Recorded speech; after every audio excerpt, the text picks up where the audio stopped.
Hi, I'm Debbie Bowie, helping you win the war against paper. Today I want to talk to you about paper clutter clearing essentials. First of all, remember, don't ever start with paper. If you have a lot of clutter, you never start with paper. It's the most difficult to clear, the most boring, the hardest to do. If you start with paper, you'll quit. What I recommend that you do if you have a lot of paper clutter is pull it all together, put it in a bag or a box or a pile and set it aside. Then clear the rest of your space. And then finally, when the rest of the space is clear, back into your paper. Once everything else is clear, the energy in the space will feel so good that facing the paper will seem much more doable to you. I also recommend that when you finally start dealing with your paper, you pull out a pile at a time, set the pile in front of you, and resist the urge to start at the top of the pile with a single piece of paper. Most people, when they're clearing paper clutter, start at the top of the pile with whatever's on the top of the pile. If you do that, you will also quit.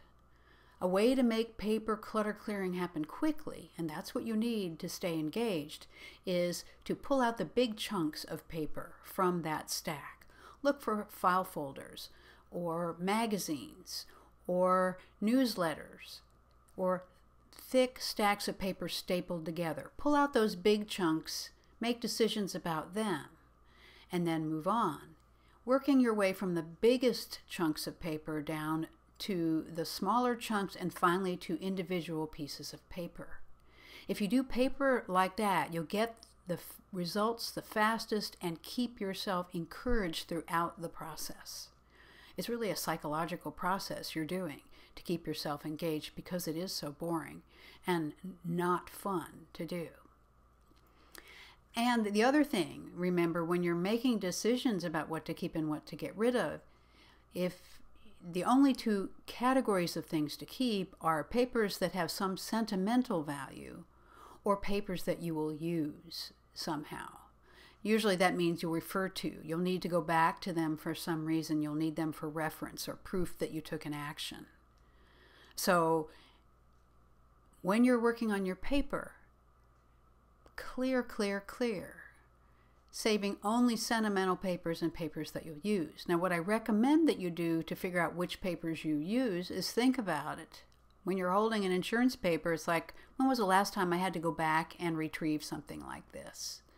When have I had to go access my paper, and what kinds of things did I have to pull? For me, it's always been papers that I had to pull to get ready to do a mortgage. They require a lot of papers. And things that I've never had to retrieve before, I don't need to keep. So think about it. What paper do you use? And only keep those papers. Now, it's easy to tell you this strategy for dealing with paper, but knowing what to do and doing it are two different things. And often just getting started with paper is really hard because the energy of the paper is so negative and off-putting. If you find you're still struggling with it, you may want to get some more information or some support to deal with it. I have two options to offer you. One is you could attend a Winning the War Against Paper speech that I'm doing this fall if you live in the Richmond, Virginia area. I'm doing one on September 29th at Henrico, in the Henrico Public School System, and one on October 13th in the Chesterfield County Public School System. You can register for those classes on my website. The other option is to send me an email to request that we schedule a 30-minute free consultation to discuss other paper clutter clearing options. I offer hands-on organizing and I offer organizer coaching. Then we could deal specifically with paper issues. So get what you need. If you need some help, I hope you'll reach out to me. If not, I wish you well in clearing your paper clutter and managing paper to prevent clutter in the future.